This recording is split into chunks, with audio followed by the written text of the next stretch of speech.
kullum ka mole da ka rinje mole ne harani na miki in ka wani man je ku ji ummata da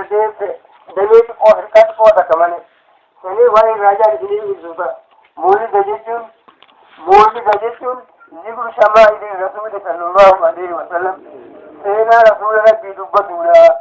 mole da jin sai na rasul dubbatu sai nan dun ta kabara odon ta hin taratani tawo sai ka odon ta hin gargamini tawo sai ka ta gargamani tawo sai na rasul dubbatu mole da jama'a biya mole da jin zikru shama'il rasul sai na rasul nan du odon taratin sai na kabulin muhammad ya fi rakin al-hidal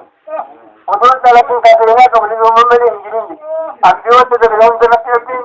aka hadi gize hayran kai jo mullati aka jala din kanjeti adi abdiya amdar da wata gidan min muhammad suka yi din kanje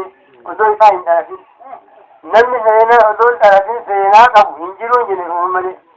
mole da jin sai na rasul dubbatu odon sai da ladini sai kai da ladini sai ga gamani